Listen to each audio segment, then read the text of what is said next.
भगवान श्रीकृष्ण म्हणतात बागेश्वर सारखा बाबा आपल्याला सांग. मुळात अल्लाहू अकबरचा अर्थ जय श्रीराम, जे पीसचं शांततेचं प्रतीक आहे. रामचरित मानस मध्ये तुलसीदास भागवत गीतेच्या चॅप्टर 4 मधील भारताच्या इतिहासात धर्म हा भारतीय संस्कृतीचा अत्यंत महत्त्वाचा भाग आहे. मुळात हिंदू, बौद्ध, जैन, वैदिक आणि शीख या प्रमुख धर्माचं जन्मस्थानच भारत आहे. परंतु याच भारतात काही दलाल, छपरी लोक धर्मविक्रीचं दुकान उघडून बसलेले आहेत. भरमसाठ पैसा घेऊन ते भारतीयांना खोटा धर्म विकत आहेत. आणि सर्वात आश्चर्याची बाब ही की बरेच भारतीय अशा दुकान उघडून बसलेल्या राजकीय लोक, बाबा, महाराज, काही कीर्तनकार आणि स्वयंघोषित वक्त्यांकडून खोटा धर्म विकत सुद्धा घेत आहेत. आणि त्यावरच या दलाल, छपरी लोकांचं दुकान मोठ्या नफ्यात चालू आहे. आणि हा नफा भारतातील सर्व धर्मियांकडून मोठ्या प्रमाणात वसूल केला जात आहे. धर्म म्हणजे काय, धर्माचा खरा अर्थ काय हे न सांगता धर्म भ्रष्ट कसा होतो, इतर धर्म आपल्या धर्मापेक्षा तुच्छ कसे आहेत, आपला धर्म वाचवण्याची गरज आहे किंवा इतर धर्म आपला धर्म भ्रष्ट करायला, नष्ट करायला निघालेत, हेच या दुकानदारांकडून नेहमी सांगितल्या जाते. धर्म म्हणजे काय, धर्माचा खरा अर्थ या दलालांनी, छपरी लोकांनी आपल्या दुकानाच्या मागच्या खोलीत बंद करून ठेवलाय. कारण जर धर्माचा खरा अर्थ भारतीयांपर्यंत पोहोचला तर या ठेकेदारांची, या दलाल लोकांची दुकानं, ठेकेदाऱ्या पूर्णपणे बंद होऊन जातील.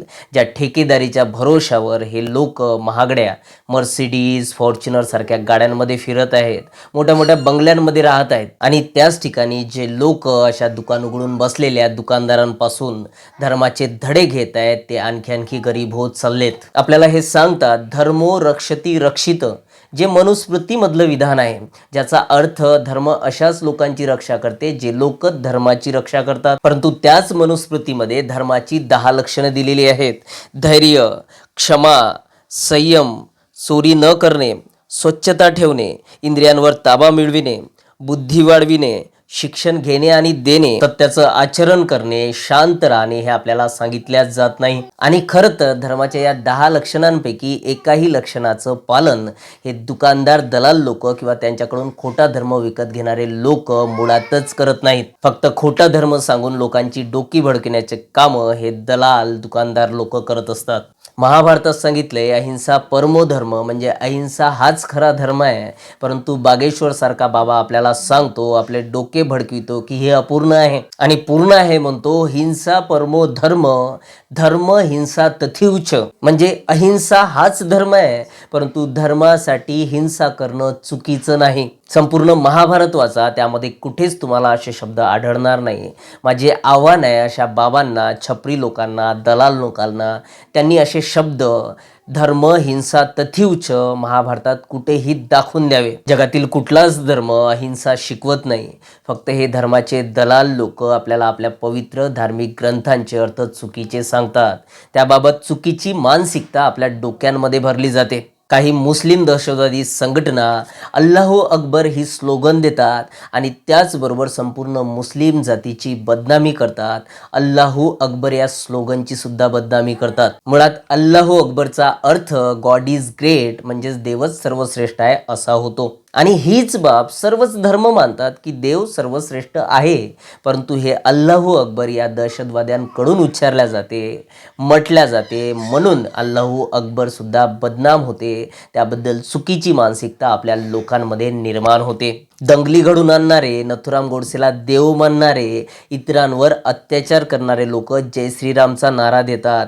जय श्रीराम जे पीसचं, शांततेचं प्रतीक आहे, तेच आपल्यासमोर क्रूरतेचं प्रतीक म्हणून येतं, वर्चस्वाचं प्रतीक म्हणून या लोकांकडून समाजामध्ये गोंदविल्या जातं. आणि नंतर सर्वचे सर्व अल्लाहू अकबर म्हणणारे दहशतवादी आहेत, सर्वचे सर्व जय श्रीराम म्हणणारे क्रूर आहेत किंवा मग अत्याचार करणारे आहे, अशा प्रकारची लोकांची मानसिकता तयार होते. यामधूनच खऱ्या अर्थाने एक धर्म दुसऱ्या धर्मांच्या विरुद्ध भडकविला जातो. एका धर्मातील लोकांची दुसऱ्या धर्मातील लोकांच्या बाबत मानसिकता चुकीची निर्माण होते. आणि याचाच फायदा हे दलाल, छपरी, दुकानदार लोक घेतात.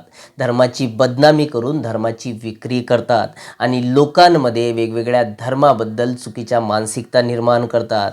रामचरित मानसमध्ये तुलसीदास म्हणतात, परहित सरिस धर्म नाही भाई, परपीडा सम नाही अधमाई, म्हणजेच परोपकारापेक्षा मोठा कुठलाच धर्म नाही आणि लोकांना त्रास देण्यापेक्षा, लोकांना दुःख देण्यापेक्षा कुठलाच मोठा अधर्म नाही. आणि येथे क्षणोक्षणी एका धर्माद्वारे दुसऱ्या धर्मावर अत्याचार घडून आणला जातो.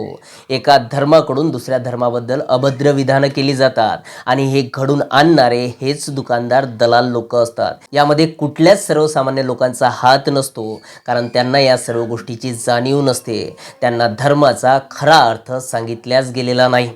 वाल्मिकी रामायणामधील चॅप्टर 14 मधील 3रा श्लोक म्हणतोय, आहू सत्यम ही परमम धर्मम धर्मविदो जना सत्यम आश्रित ही मया तोमच धर्मम प्रचोदित. म्हणजे सत्यच सर्वात मोठा धर्म आहे, परंतु येथे पावलोपावली असत्य विजयी होत आहे.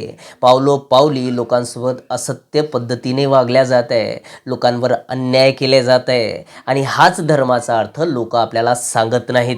भागवद्गीतेच्या चॅप्टर 4 मधील श्लोक 13 म्हणतो, चातुर्वय मया सृष्ट गुणकर्म विभागश तस्य कर्तारमपि मा विद्धय कर्तारम वेयम. याचा अर्थ होतो, भगवान श्रीकृष्णाने मनुष्यांची रचना त्यांच्या गुण आणि कर्मानुसार 4 वर्णात केलेली आहे, त्यांच्या जन्मावरून नाही. भगवान श्रीकृष्ण म्हणतात की मी जरी मनुष्याची या 4 वर्णामध्ये रचना केली असेल तरी सुद्धा मी त्यांच्यामध्ये भेदभाव केला नाही. यासाठी एक खूप सुंदर उदाहरण सुद्धा दिलंय. ते म्हणतात की पाऊस हा कुणामध्येच भेदभाव न करता सर्वांवर सारख्या प्रमाणात बरसतो. तरी सुद्धा काही झाडं हे खूप सुंदर फुलांची असतात, तर काही झाडं ही काटेरी असतात. म्हणजेच भगवान श्रीकृष्ण म्हणतात की मी जरी पावसाप्रमाणे कुणामध्येच भेदभाव केला नाही, सर्वांवर सारख्या प्रमाणात कृपादृष्टी ठेवली, तरी सुद्धा हे लोक काही काटेरी झाडाप्रमाणे आहेत, तर काही सुगंधी फुलाच्या झाडाप्रमाणे आहेत. हे सर्व भेदभाव खऱ्या अर्थाने याच लोकांनी निर्माण केलेले आहे. मी त्या गोष्टींचा करता नाही.